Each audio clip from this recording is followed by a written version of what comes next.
پکی واسیوں سے دل لگا لیا۔ اس کے لہجے میں جگر کاٹ دینے والی تلخی تھی۔ میری بات سنو میں، اس نے پھر کچھ کہنے کی کوشش کی۔ موہنی نے اس کی بات کاٹی۔ تمہیں کیا لگتا ہے یہ جو آئے روز اماں کے بلاوے پر نت نئی عورتیں چلی آتی ہیں مجھے دیکھنے، مجھے بڑا اچھا لگتا ہے۔ اس نے ایک اور وار کیا۔ میں سمجھتا ہوں لیکن وہ دانستہ رک گیا۔ لیکن وہ دھیرے سے ہنسی۔ جب مرد لیکن پر آ کر رک جائے تو سمجھو کھیل ختم۔ وہ ہاتھ جھاڑ کر کچی چھت سے اٹھی۔ اگر میں مجبور ہو جاؤں یا کر دی جاؤں تو بے وفائی کا الزام مت دے دینا۔ کیا کچھ نہ تھا اس کے لہجے میں، آنسو، آہیں، سسکیاں، فریادیں، جانے کیا کچھ۔ وہ تیزی سے سیڑھیوں کی جانب لپکی۔ موہنی، اس نے دبی آواز سے پکارا۔ وہ تیزی سے سیڑھیاں اتر گئی، مبادا اس کی آواز قدموں میں بیڑیاں ڈالتے۔ وہ گمسم بیٹھا تھا۔ چمکتے موتیوں نے اسے احساس دلایا کہ موہنی کی باتوں نے اسے کس قدر تکلیف سے دوچار کیا ہے۔ کھانے کی ٹرے جوں کی توں دھری تھی۔ ہمیشہ ایسا ہی ہوتا تھا، وہ جب ملتے دونوں میں سے کوئی ایک کھانا لے آتا اور یوں کھانے کے دوران ڈھیروں باتیں کرتے، مگر آج ایسا نہیں ہوا تھا۔ وہ چند لمحے اسی طرح بیٹھا تھا۔ وہ شاہزادی تھی، اس کے دل کی ملکہ۔ جب چلتی تو گویا ہوا میں تیرتی محسوس ہوتی، اور جب بات کرتی تو اس کا ہر لفظ گیت بن کر اس کے کانوں میں رس گھولتا۔ وہ اس کے پیچھے 2 سالوں سے پاگل تھا، وہ اس کی ناراضگی برداشت کر ہی نہ سکتا تھا۔ اس وقت بھی اسے لگا تھا گویا اس کا دل مسلا گیا ہو۔ وہ بے ساختہ اٹھا اور چھت کے کنارے پر آ کر نیچے جھانکا۔ چارپائی پر گرا موہنی کا پورا وجود لرز رہا تھا۔ لازمی بات تھی کہ وہ رو رہی تھی۔ نیچے جانا یقیناً بہت بڑا رسک تھا، مگر فی الوقت اسے کوئی پرواہ نہیں تھی۔ جنون نے اس کی خرد کو کھا لیا تھا۔ وہ تیزی سے سیڑھیوں کی جانب لپکا۔ موہنی، اس کے قریب چارپائی کے پاس گھٹنوں کے بل بیٹھتے ہوئے وہ دھیمی آواز میں بولا۔ موہنی کو جیسے کرنٹ لگا، وہ جھٹکا کھا کر سیدھی ہوئی۔ تم پاگل ہو گئے ہو شاہ؟ کیوں آئے ہو یہاں؟ جاؤ یہاں سے، وہ اسے دھکیل کر بولی۔ رنگ زرد پڑ گیا، لیکن وہ اپنی جگہ سے ہلا نہیں۔ تم ناراض ہو مجھ سے؟ وہ پاگلوں کی طرح اسے دیکھ رہا تھا۔ خدا کے لیے چلے جاؤ، نہیں ہوں ناراض۔ بلب کی روشنی میں اس کے منابی لب تھرتھرا رہے تھے۔ اس نے بے ساختہ موہنی کا ہاتھ تھاما اور اسے سیڑھیوں سے کھینچتا ہوا چھت پر لے آیا۔ چھوڑو مجھے، میں نے کہا چھوڑو۔ اس نے ایک جھٹکے سے اپنا ہاتھ چھڑایا۔ بس یہی کر سکتے ہو میرے لیے، وہ طنز سے بولی۔ وہ بے ساختہ ہنسا۔ نہیں، اور بھی بہت کچھ کر سکتا ہوں۔ مثلاً؟ وہ اس کی مسکراہٹ سے چڑھی۔ جان دے سکتا ہوں۔ اور بولو کیا چاہیے؟ شاہ نواز کے لہجے میں دنیا جہان کی محبت سمٹ آئی تھی۔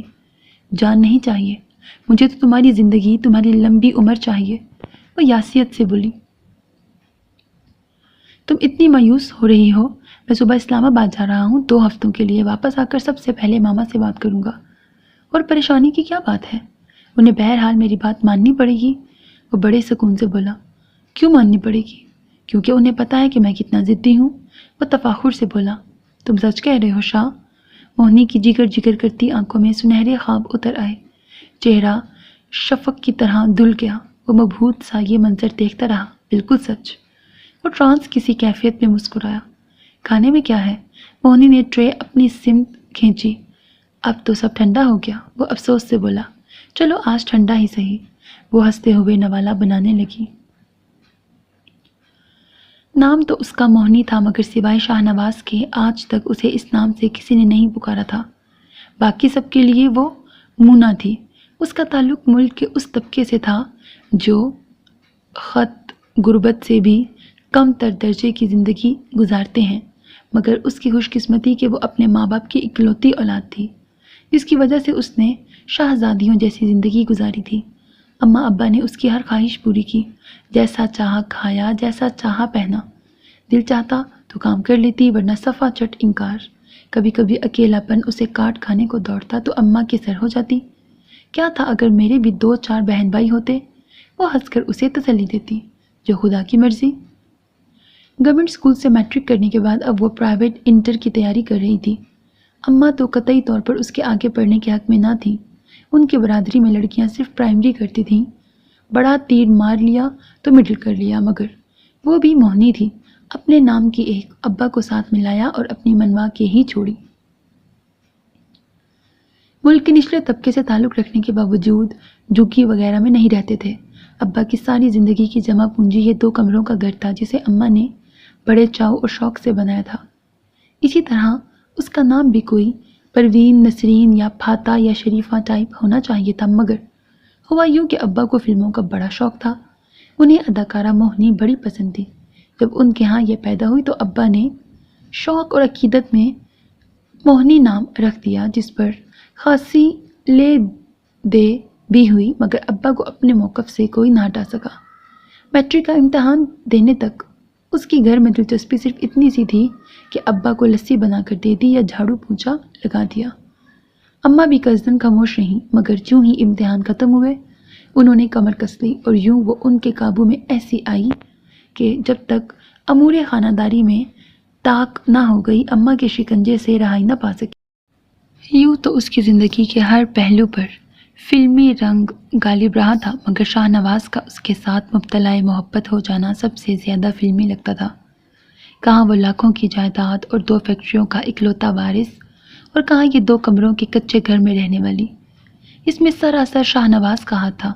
اس نے موہنی کو پہلی بار چھت پر ٹہلتے دیکھا تھا۔ وہ اس وقت اپنے کمرے کی کھڑکی میں کھڑا تھا۔ وہ موہنی کو دیکھ کر مبہوت رہ گیا۔ وہ سراپہ حسن و ناز تھی، چوڑی دار پجامے اور لمبی قمیض میں بڑا سا دوپٹہ پھیلائے وہ اسے کوئی اپسرا لگی۔ شاید یہ 9 عمری کے جذباتی پن کا نتیجہ بھی تھا۔ اس کے بعد دن ایک کے بعد ایک کر کے گزرتے گئے اور وہ اپنے جذبات و احساسات میں زیادہ سے زیادہ سنجیدہ ہوتا گیا۔ وہ نیچے صحن میں کوئی کام کر رہی ہوتی یا چھت پر ٹہل کر کوئی کتاب پڑھنے میں مصروف ہوتی۔ وہ کھڑکی سے تھوڑا سا پردہ ہٹا کر اسے دیکھتا رہتا۔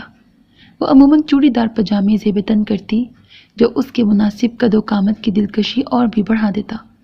وہ اسے دیکھتا اور پہلے سے بڑھ کر اس کی محبت میں گرفتار ہو جاتا۔ دوسرا، اس کو موہنی کا لہجہ بہت پسند تھا۔ جب وہ اسے تو کہتی تو شہر کے مہنگے ترین ادارے میں پڑھنے والا شاہ نواز، جہاں صرف ایٹیکیٹس پر روزانہ لیکچر دیا جاتا ہے، سارے اسباق بھول جاتا۔ اسے لگتا وہ اس کے دل کے اور بھی نزدیک آ گئی ہو۔ وہ ہنستی تو اسے لگتا شیشے کی میز پر ڈھیر ساری کانچ کی چوڑیاں گر کر بج اٹھی ہوں۔ محبت بڑھتی جاتی تھی اور بڑی پاکیزہ محبت تھی ان کی، بڑی خالص۔ وہ گھنٹوں ساتھ بیٹھے ڈھیروں باتیں کرتے تھے، مگر ایک محدود فاصلہ ہمیشہ درمیان موجود رہتا۔ وہ اسے دیکھتا رہتا اور دل تھا کہ سیراب نہ ہوتا۔ محبت بس محبت تھی، ہوس نہ بنی تھی، تو اس میں دخل دونوں کی بہترین تربیت کا تھا۔ لکیریں اور تقدیریں ساتھ ساتھ چلتی ہیں، کبھی ایک حاوی ہو جاتی ہے تو کبھی دوسری، ایک غالب ایک مغلوب، اور ان کے لیے تجربہ کا بس ایک معصوم زندگی۔ اور انسان کتنا احمق ہے، سمجھتا ہے تقدیر کو لکیروں میں لیے بیٹھا ہے، جب چاہا بدل ڈالی، مگر ایک اندھا موڑ ایسا آتا ہے جب وہ جان جاتا ہے لکیریں اور تقدیریں کیسا عجیب کھیل کھیلتی ہیں۔ وہ جان جاتا ہے انسان تو کچھ بھی نہیں، جو ہے وہ ازل سے مقسوم کر دیا گیا ہے۔ وہ دونوں بھی اس حقیقت سے بے خبر تھے۔ مونا، ارے او مونا، اٹھ جا، دن چڑھ گیا، کب تک پڑی رہے گی نیستیوں کی طرح؟ اماں نے اسے تیسری بار جگایا، مگر وہ ہنوز خواب خرگوش میں گم تھی۔ کیا ہے اماں، سونے دو۔ وہ کروٹ بدل کر پھر سے غافل ہو گئی۔ تھک کر انہوں نے اسے اس کے حال پہ چھوڑا اور خود اٹھ کر گھر کے کام نپٹانے لگ گئیں۔ جب سورج کی تپش چبھی تو آنکھ ناچار کھولنی ہی پڑی۔ طویل سانس لے کر چادر ایک طرف پھینکی اور اٹھ کر کمرے میں آ گئی۔ اماں زمین پر چٹائی بچھائے سبزی چھیلنے میں مصروف تھیں۔ وہ دھیان دیے بغیر بیڈ پہ ڈھیر ہو گئی۔ اٹھ گئی نوابزادی، انہوں نے طنز سے کہا۔ وہ بند آنکھوں کے ساتھ مسکرائی۔ خود ہی تو کہتی ہیں اماں، پتہ نہیں اگلے گھر جا کر یہ عیش و آرام ملے یا نہ ملے، اب یہاں تو سونے دے۔ اس نے اگلے گھر پر زور دیا۔ کہا تھا، لیکن یہ مطلب نہیں تھا اس کا کہ تو آدھا دن مردوں سے شرط باندھ کر پڑی رہے۔ وہ جھلا کر بولی۔ اب مجھے تو مطلب نہیں پتا تھا نا، وہ شرارت سے بولی۔ وہ بھی ہنس دی۔ اچھا اب اٹھ جا، روٹی کھا لے، پھر یہ سبزی پکا لینا، انہوں نے کہا۔ آپ کہیں جا رہی ہیں؟ وہ اٹھتے ہوئے بولی۔ ہاں، انائتا کے ساتھ جانا ہے۔ انہوں نے پڑوسن کا نام لیا۔ اچھا ٹھیک ہے۔ وہ آنکھیں مسلتے ہوئے اٹھ گئی۔ منہ ہاتھ دھونے کے بعد اس نے کندھوں سے نیچے آتے بالوں کو پونی ٹیل کی شکل میں جکڑا اور ناشتہ کرنے بیٹھ گئی۔ کچھ دیر بعد اماں برقع اوڑھ کر چلی گئیں۔ ان کے جانے کے بعد اس نے دروازہ بند کیا اور سیدھی کچن میں آ گئی۔ بھنڈیاں پکانی تھیں۔ اس نے کڑاہی چولہے پہ رکھی اور آغاز کر دیا۔ جب تک بھنڈیاں پکیں وہ پسینے میں شرابور ہو چکی تھی۔ اس نے احتیاط سے کچن کا دروازہ بند کیا اور کمرے میں آ گئی۔ سفید بے داغ پاجامہ جس کے ساتھ گلابی پھول دار قمیض اور دوپٹہ تھا اس نے منتخب کیا اور نہانے چلی گئی۔ نہانے کے بعد وہ اپنے سیاہ قمیض لے کے بیٹھ گئی جس پر وہ سترنگی پھول کاڑ رہی تھی۔ ابھی اس نے دو تین ٹانکے ہی بھرے تھے کہ دروازہ بہت زوردار طریقے سے دھڑدھڑایا گیا۔ وہ ڈر گئی۔ اس نے فریم ایک طرف پھینکا اور دوپٹہ سر پر اوڑھتی چپل پہنتی باہر آ گئی۔ جی کون؟ اس نے پوچھا۔ یہ کریم الدین کا گھر ہے؟ باہر سے پوچھا گیا۔ ہاں کیوں؟ دروازہ کھولو بی بی، ان کا ایکسیڈنٹ ہو گیا ہے۔ یا اللہ! اس نے دھڑکتے دل کو تھاما اور دروازے کے دونوں پٹ وا کر دیے۔ وہ 3-4 آدمی تھے جنہوں نے ابا کو کندھوں پر اٹھایا ہوا تھا۔ وہ اندر آ گئے۔ ان میں سے ایک نے بڑھ کر صحن کی دیوار کے ساتھ لگی چرپائی بچھائی اور ابا کو لٹا دیا۔ بڑا خطرناک حادثہ تھا جی، دماغ پر چوٹ آئی تھی، بچایا نہیں جا سکا، ان میں سے کوئی ایک کہہ رہا تھا۔ وہ سائیں سائیں کرتے ذہن کے ساتھ ابا کو دیکھ رہی تھی۔ ارد گرد کے ہمسائے اور خواتین اکٹھی ہو رہی تھیں۔ عجیب سی کیفیت تھی اس کی۔ اسے سانس لینے میں دشواری آ رہی تھی۔ بس وہ یک ٹک ابا کے بے جان وجود کو دیکھتی جا رہی تھی۔ جانے کون کون آیا تھا۔ رونے پیٹنے کی آوازیں بتدریج بلند ہوتی گئیں اور پھر اماں آ گئیں، چیخ چیخ کر روتی ہوئی۔ ان کے بین جیسے کلیجہ چھلنی کر رہے تھے۔ وہ بے جان قدموں سے زمین پر گر پڑی اور اگلے ہی لمحے ہوش و حواس سے بیگانہ ہو گئی۔ جب اسے دوبارہ ہوش آیا تو سب ختم ہو چکا تھا۔ وہ باپ کی شفقت سے محروم ہو چکی تھی۔ صدمہ اتنا جان لیوا تھا کہ رو رو کر وہ آدھی ہو گئی، مگر سنبھلنا تو تھا، شاید ایک دوسرے کے لیے یا شاید اپنے آپ کے لیے۔ ابا کے بعد جانے زندگی کا کیا رخ ہوگا؟ دن جیسے پہاڑ سے لمبے ہو گئے، کاٹے کٹتے ہی نہ تھے۔ وہ گمسم بیٹھی روتی رہتی۔ سویم کے بعد خالہ زبیدہ جو کہ لاہور سے آئی تھیں اماں کو چپکے سے چھوٹے کمرے میں لے گئیں اور بند کمرے میں خالو اکرام کے ساتھ جانے کیا بات چیت ہوئی، جس کے نتیجے میں اگلے روز اماں نے سامان سمیٹنا شروع کر دیا۔ اماں ہم کہیں جا رہے ہیں، وہ انجانے خدشوں سے لرز کر بولی۔ اس دشمن جاں سے دوری کا تصور محال تھا، متضاد، وہ شہر سے باہر بھی تھا۔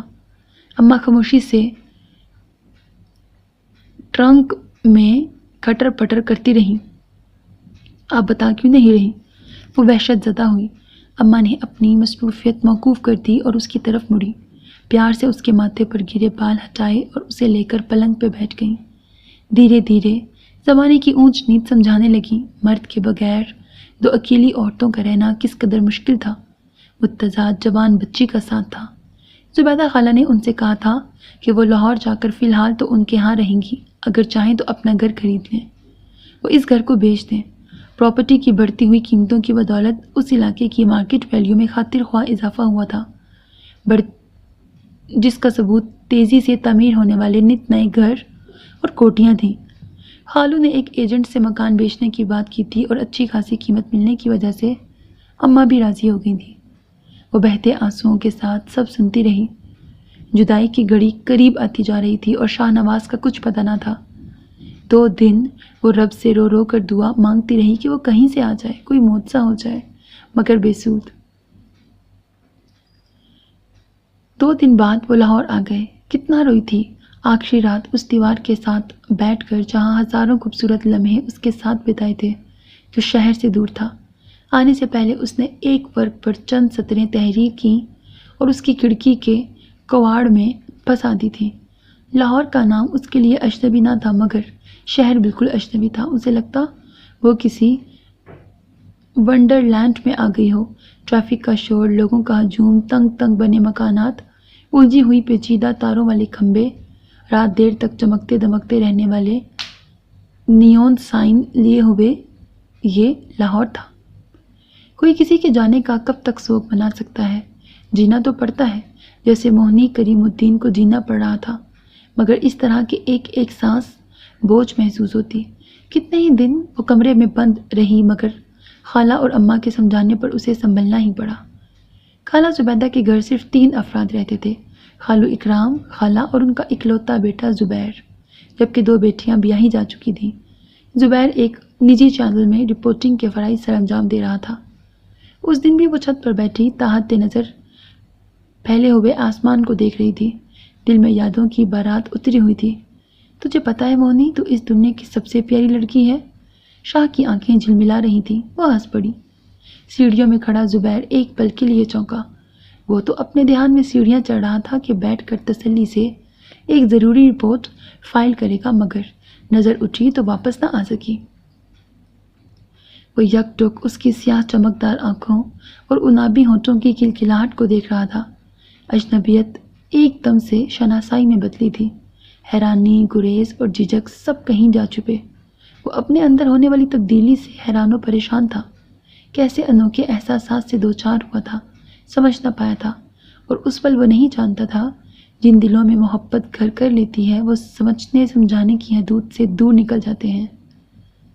محبت تو بس اپنی سناتی ہے، محبت تو بس اپنی راہ پر چلاتی ہے۔ وہ سراسیما سا کھڑا تھا کہ کن حیرت کی وسعتوں میں گر گیا ہے، اور اس پل وہ نہیں جانتا تھا کہ یہ محبت کی سلطنت ہے جہاں سے واپسی کا کوئی رستہ نہیں۔ وہ بھی اس راہ کا مسافر بن گیا تھا۔ اماں نے خالہ سے کہہ رکھا تھا کہ ان کی نظر میں کوئی رشتہ ہو تو بتا دیں۔ وہ جلد موہنی کی شادی کرنا چاہتی تھیں، اور شاید خالہ بھی ان کی ہم خیال بن جاتی اگر درمیان میں زبیر نہ بول اٹھتا۔ کیا بات کر رہی ہیں خالہ جان؟ اتنی چھوٹی سی ہے وہ، اسے پڑھائیں، اس کا کریئر سیٹ کریں، شادی کا کیا ہے، ہو جائے گی۔ کیا بات کر رہے ہو بیٹے؟ سفینہ اور شکیلہ کی بھی انہی عمروں میں شادی ہو گئی تھی۔ انہوں نے اپنی دونوں بیٹیوں کا نام لیا۔ وہ اور زمانے تھے اماں، اب وقت بدل گیا ہے۔ لوگ تعلیم کی اہمیت کو سمجھتے ہیں اور پڑھی لکھی لڑکیوں کو ترجیح دیتے ہیں۔ اس کے لہجے میں ہلکا سا تحکم تھا، اور اندر آتی موہنی کے دل میں زبیر کے لیے ڈھیر سارے تشکرانہ جذبات ابھرے تھے۔ وہ خود بھی تو یہی چاہتی تھی۔ شام کو سفینہ آئی تو انہوں نے بھی زبیر کی پرزور تائید کی تھی، جس کے بعد اماں کو ان کا ہم خیال بننا پڑا۔ انٹر کا رزلٹ آ ہی چکا تھا، اب آگے داخلہ لینا تھا۔ داخلے کی ساری دوڑ دھوپ زبیر نے کی۔ مقامی کالج سے فارم لانے کے بعد فل کرتے ہوئے اس نے سبجیکٹ پوچھے تو اس نے بلا تعمل کمپیوٹر سائنس کا نام لے لیا۔ امیزنگ، تمہیں کمپیوٹر سائنس میں دلچسپی ہے؟ وہ چونکا۔ مجھے تو کمپیوٹر کی الف بے بھی نہیں آتی۔ وہ دھیمے سے ہنسی۔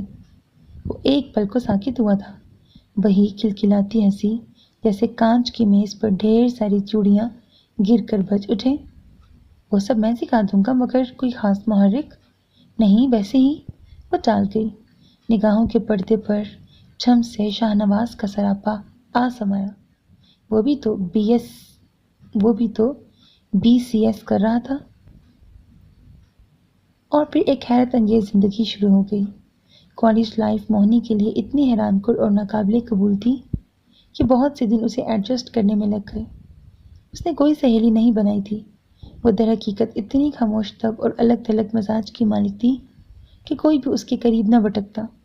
اس نے دن رات محنت شروع کر دی، ہر وقت پڑھنا اور بس پڑھنا۔ کبھی کبھی تو وہ حیران ہوتا، تو پڑھنے کے معاملے میں اتنی جنونی کیوں ہو؟ وہ سر جھکا لیتی۔ مجھے کچھ بننا ہے، پختہ عزم تھا اس کے لہجے میں۔ پتہ ہے، کبھی میں بھی ایسا ہی جنونی تھا، مگر اتنا تو میں نے بھی نہیں پڑھا۔ اپنی عادت کی بات ہے۔ وہ سر جھٹکتی۔ وہ نگاہوں کے رستے اسے دل میں اتار لیتا۔ زندگی بنتی جاتی تھی۔ موہنی کریم الدین وہیں تھی، اس کا دل وہیں تھا۔ اتنی انجان نہیں تھی، جانتی تھی کہ زبیر بھی اس راہ کا مسافر بن گیا ہے جس پر وہ چل رہی ہے، مگر مجبوری کے تجاہل عارفانہ سے کام لیتی تھی۔ وہ اسے آس نہیں دلا سکتی تھی۔ دل پر کوئی اور قابض تھا، وجود آزاد تھا مگر روح قید۔ وہ تو خود نامراد تھی، نارسا تھی، اسے کیا امید دلاتی؟ اور یوں زندگی بیتی جا رہی تھی۔ 2 سال کیسے بیتے پتہ بھی نہ چلا۔ ان 2 سالوں میں بہت کچھ ہوا تھا۔ انہوں نے علیحدہ گھر لے لیا تھا جس کا نچلا پورشن کرائے پہ چڑھا دیا اور وہ خود اوپر شفٹ ہو گئے۔ اس نے دن رات محنت کی تھی، ٹیوشنز کی، کالم لکھے، رات دیر تک جاگ کر پڑھا، تب کہیں جا کر سب مینیج ہو پاتا تھا۔ اور ان دونوں سالوں میں وہ ایک پل ایسا نہیں تھا جب وہ یاد نہ آیا ہو۔ وہ اپنے رب کے حضور سربسجود محو مناجات کے جانے کون سا قبولیت کا وقت ہو، لبوں پر شاہ کی سلامتی کی دعائیں، آنکھوں میں موتیوں کی جڑی اور اندیشوں اور امیدوں سے بھرا دل۔ کبھی کبھی وہ ساری رات روتی رہتی، نوافل پڑھتی رہتی، دعائیں مانگتی رہتی۔ میرے اللہ، میرے سونے رب، سائیں ایک بار اس کی صورت دکھا دے، مولا تو احسان کر، میں تیری کمزور بندی، ایک بار ملا دے اس سے۔ آنسو دے کے رکتے ہی نہ تھے اور روتے روتے ہچکی بن جاتی، پر شاید قبولیت کی گھڑی دور تھی۔ زبیر اب کھل کر سامنے آ گیا تھا۔ اس نے خالہ کو بھیجنے سے پہلے موہنی سے بات کی تھی۔ وہ چند لمحے چپ رہی، پھر بولی تو الفاظ میں ٹھہراؤ اور اذیت تھی۔ آپ کے بہت سے احسان ہیں مجھ پر۔ کن احسانوں کی بات کر رہی ہو؟ زبیر غصے سے بولا۔ شاید اسے برا لگا تھا۔ آپ مجھے حاصل کرنا چاہتے ہیں یا میری روح کو؟ بڑا عجیب سوال کیا تھا اس نے۔ موہنی میں؟ موہنی مت کہا کرے مجھے۔ اس کی آنکھیں جل اٹھیں۔ کیوں؟ اس کا حق صرف اس کا ہے جو میرے دل کا مالک ہے۔ وہ کھل کر دو ٹوک بولی۔ وہ گنگ رہ گیا۔ اب کہاں ہے وہ؟ بڑی مشکل سے اس سے سوال کیا۔ پتہ نہیں، انہوں نے وہ گھر چھوڑ دیا تھا۔ یہ خبر اسے 1 سال پہلے اماں سے ملی تھی، جن کو کسی جاننے والی نے بتایا تھا۔ لاحاصل انتظار؟ وہ پھیکے چہرے سے بولی۔ وہ یک ٹوک اس کا چہرہ دیکھتا رہا، بنا پلک جھپکائے، پھر زرد چہرے اور آنکھوں میں آئے پانی کو چھپاتا تیزی سے سیڑھیاں اتر گیا۔ اگلے دن اسے تیز بخار تھا، اتنا تیز کہ اسے اپنا ہوش نہ رہا۔ بار بار سٹ پٹکتا اور بے خبری میں آنکھوں کے گوشوں سے نکلتے آنسو ماں کا جگر پانی کر گئے تھے۔ زبیر، میرے لال، میرے بچے، بول تو صحیح، بات کیا ہے؟ میرے مولا، کس کی نظر لگ گئی میرے بچے کو؟ وہ رو رہی تھی۔ خالو بھی متفکر بیٹھے تھے۔ اس نے آنکھیں کھول دیں، چند لمحے خالی نظروں سے چھت کو تکتا رہا۔ مجھے کچھ نہیں ہوا ماں، میں ٹھیک ہوں، وہ نقاہت سے بولا۔ 2 دن وہ بخار میں بھنکتا رہا، پھر خود بخود سنبھل گیا، مگر ایک درد تھا جس نے مستقل آنکھوں میں ڈیرا جما لیا تھا، ایک اذیت تھی جو ہر پل جان جلاتی تھی، ایک پیرانی تھی جس نے دشت دل پر قبضہ کر لیا تھا اور سانس بوجھ بنا دی تھی۔ زندگی گزرنے لگی، مگر اس طرح کہ وہ سانسوں کی ڈوری کھینچتا ہلکان ہوا جاتا تھا، ہر رات جیسے برزخ میں کٹتی اور ہر دن اذیت کا ایک صحرا لیے ہوئے طلوع ہوتا تھا۔ وہ جو ہمارا سب کچھ ہو اور ہم اس کے لیے کچھ نہ ہو، کیا اس تکلیف سے بڑھ کر کوئی تکلیف ہوتی ہے؟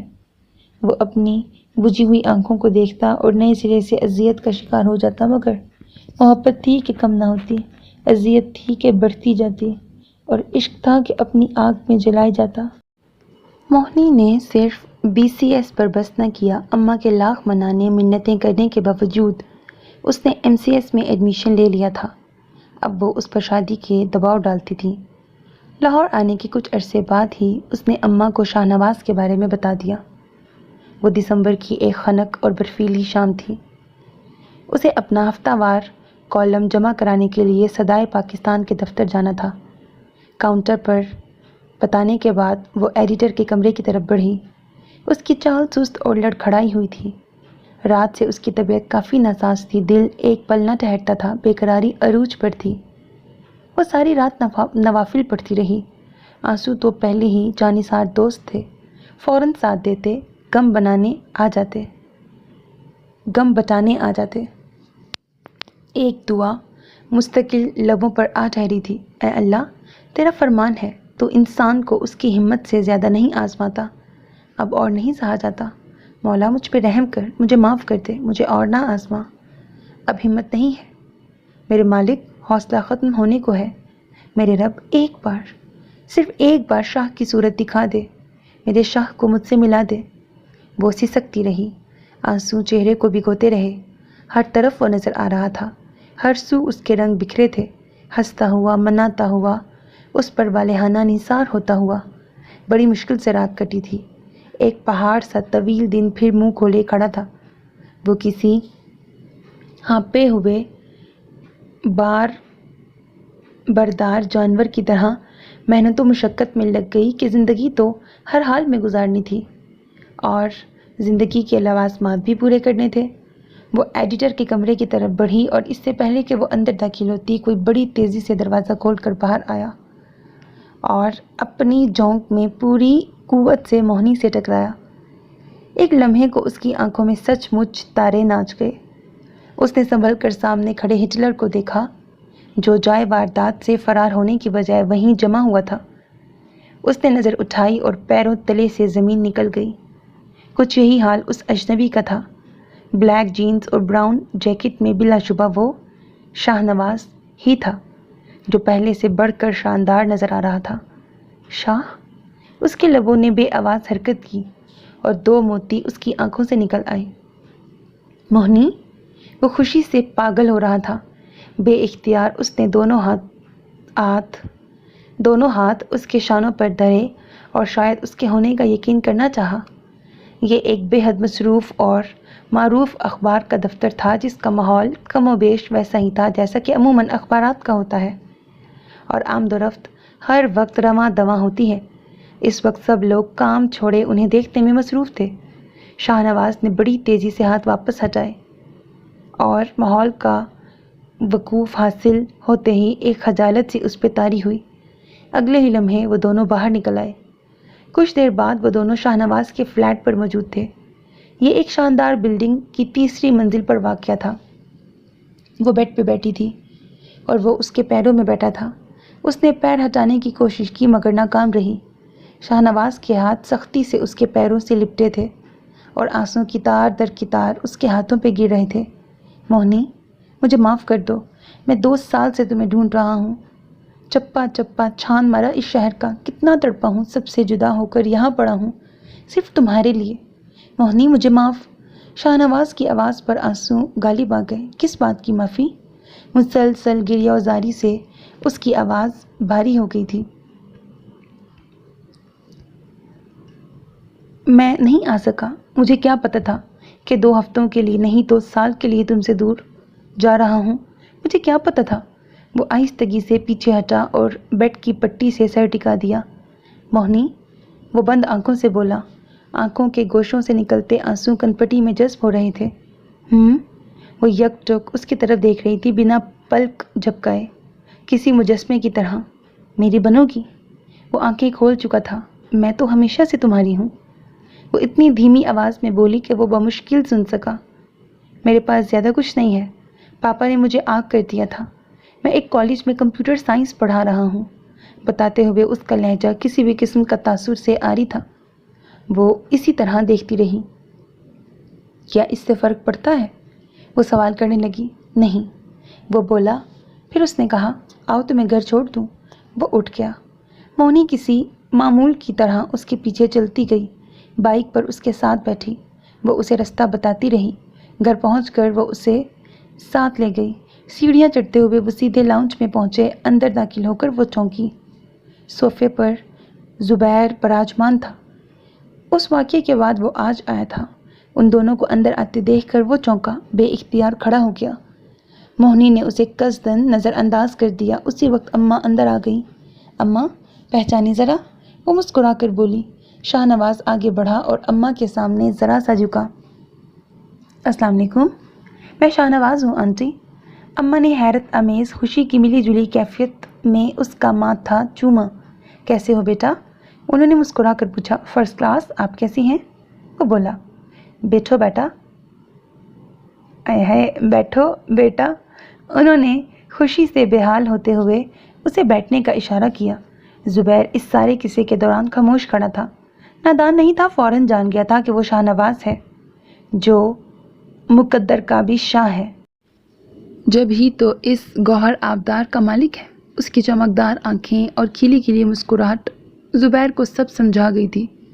ایک دم مجھے لگا تھا کہ اس سارے منظرنامے میں اس کی ضرورت کہیں نہیں تھی۔ وہ شاید خاموشی سے پلٹ جاتا اگر خالہ جان اسے نہ روک لیتی۔ نواز بیٹا، یہ زبیر ہے، میری بہن کا بیٹا۔ انہوں نے تعارف کی رسم نبھائی۔ دونوں نے ہاتھ ملایا۔ چلتا ہوں خالہ جان، ایک ضروری کام سے جانا ہے، آپ سے پھر ملاقات ہوگی۔ نواز صاحب، وہ شائستگی سے کہتا کسی کو کچھ کہنے کا موقع دیے بغیر تیزی سے باہر نکل آیا۔ سیڑھیاں اترتے ہوئے جانے کیوں آنکھوں میں ڈھیر ساری دھند اتر آئی تھی۔ کچن کی کھڑکی سے سر ٹکائے موہنی نے مسکراتے ہوئے شاہ نواز کو دیکھا۔ دعائیں قبول ہو گئی تھیں۔ صرف ایک ہفتے کے قلیل انتظار کے بعد وہ دلہن بنی اس کی خواب گاہ میں موجود تھی۔ شادی کی تقریب بے حد سادگی سے انجام پائی تھی، جن میں شاہ نواز کے چند دوست اور موہنی کے خاندان سے چیدہ افراد شامل تھے۔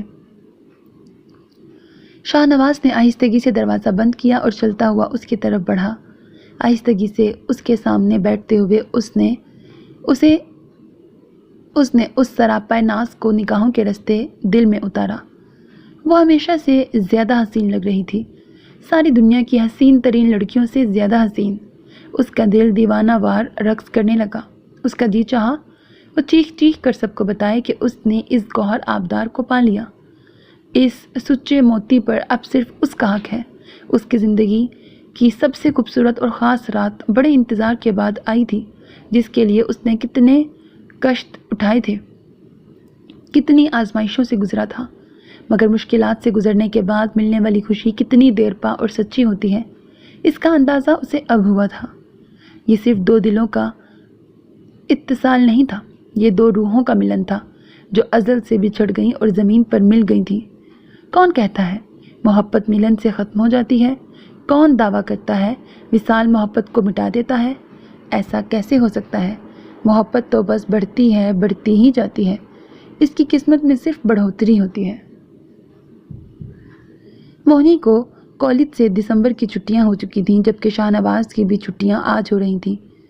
وہ کالج جانے کے لیے تیار ہو رہا تھا۔ آئینے میں بال بناتے ہوئے اس نے موہنی کو دیکھا جو ٹائی تھامے ڈریسنگ سے ٹیک لگائے کھڑی تھی۔ اب بس بھی کریں، آپ کی تو زلفیں بھی نہیں سنور رہیں، وہ تیکھے لہجے میں بولی۔ اس نے بے ساختہ قہقہہ لگایا۔ اس سے زیادہ زنانہ اصلاح نہیں ملی تھی آپ کو ہمارے لیے، تو آپ نے کون سا اثر لے لیا ہے؟ وہ اسے بدستور مصروف دیکھ کر تنک کے بولی۔ شاہ نواز نے ہنستے ہوئے برش رکھا اور اس کی طرف مڑا۔ موہنی اسے ٹائی باندھنے لگی۔ ایک بات میری سمجھ میں نہیں آتی، وہ ٹائی سے الجھ رہی تھی اور شاہ نواز کی نظریں اس کے نقوش میں۔ گزرے چند دنوں میں وہ حسین تر ہو گئی تھی، یا شاید یہ اس کی آنکھوں کا دھوکہ تھا۔ اس کی سیاہ آنکھوں کی چمک کئی گنا بڑھ گئی تھی اور انابی لبوں پر ہمہ وقت ایک پوشیدہ مسکان محسوس ہوتی۔ کون سی؟ وہ اپنے دھیان سے چونکا۔ یہی کہ آپ میرے آنے سے پہلے کیا کرتے تھے؟ وہ ابرو اچکا کے بولی۔ سب کچھ کرتے تھے بیگم جانی، آپ نے ہمیں کسی کام کا نہیں چھوڑا۔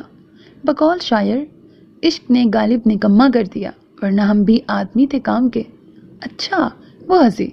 اس عشق نے تب نکما نہیں کیا جب آپ MCS کر رہے تھے، اور نہ تب جب یہاں لیکچرار کی جاب ملی۔ یہ ساری نوازشیں ہم غریبوں پر نہ کریں۔ وہ پھر ہنسی۔ وہ چند لمحے اسے محبت بھری نظروں سے دیکھتا رہا۔ ناشتہ کر لیں، وہ کچن کی طرف جاتے ہوئے بولی۔ وہ گنگناتا ہوا اس کے پیچھے چل دیا۔ اس کے جانے کے بعد وہ گھریلو امور نپٹانے میں مصروف ہو گئی۔ آدھے گھنٹے میں ہی فارغ ہو چکی تھی۔ بیڈ پہ آ کر بیٹھتے ہوئے اس کے ذہن میں گزرے دنوں کی ریل سی چل رہی تھی۔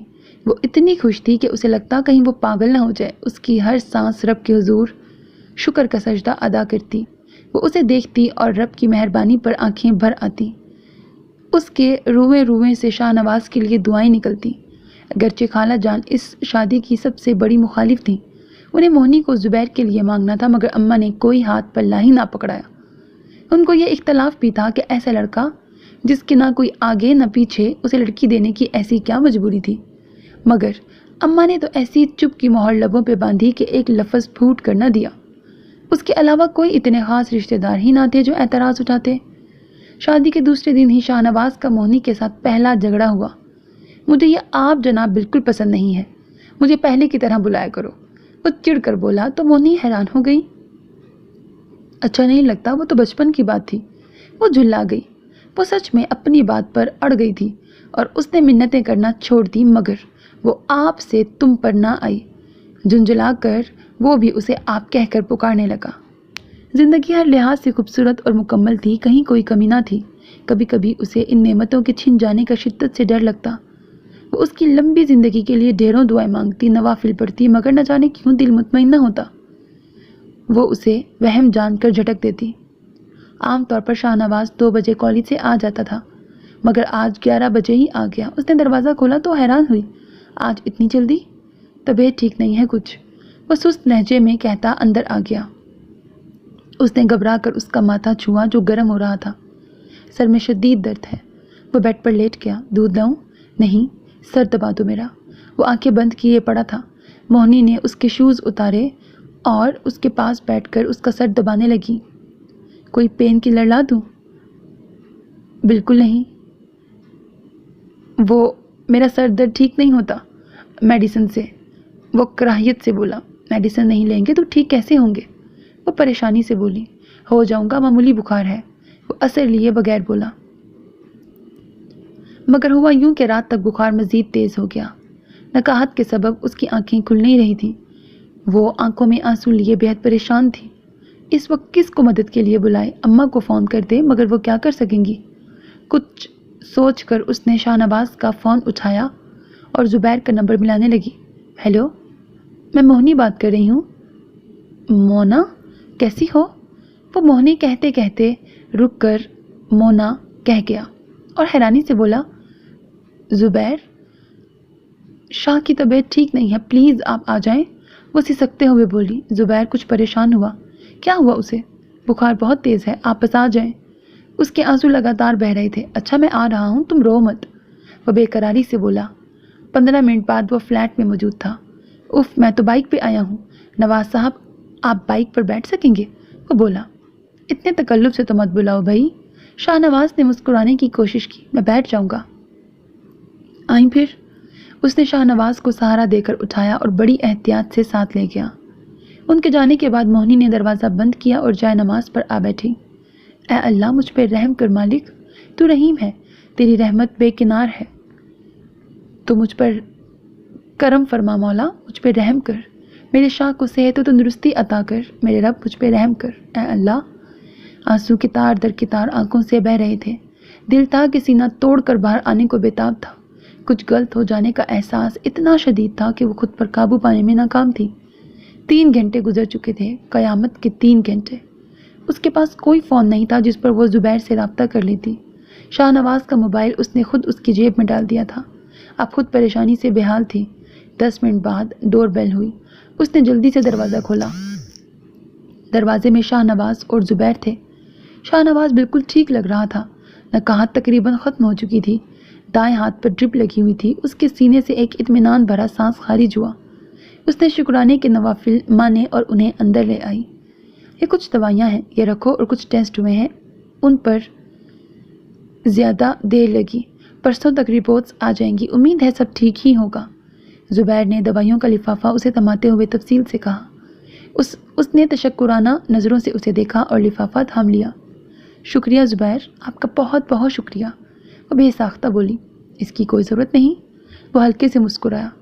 اور آپ جلدی سے ٹھیک ہو جائیے نواز، ایسے بیمار آپ بالکل بھی اچھے نہیں لگتے، وہ ماحول کے تناؤ کو کم کرنے کے لیے قصداً بولا۔ جیسا آپ کا حکم سر۔ شاہ نواز بھی مسکرایا۔ اچھا اب میں چلتا ہوں، ضرورت پڑی تو بلا لیجیے گا۔ وہ نواز سے مصافحہ کرنے لگا۔ بالکل، ضرورت کے بغیر بھی بلا لیں گے، نواز نے خوش دلی سے کہا۔ اس نے سر کو ہلکا سا خم دیا اور واپسی کے لیے مڑ گیا۔ موہنی دروازہ بند کر کے لوٹی تو شاہ نواز کو بیڈ پر دراز پایا۔ وہ آہستگی سے اس کے قریب آ بیٹھی۔ زبیر بہت اچھا انسان ہے موہنی، وہ حیرت انگیز ہے، شاہ نواز نے کہا۔ اچھا، 3 گھنٹوں میں آپ کو پتہ چل گیا؟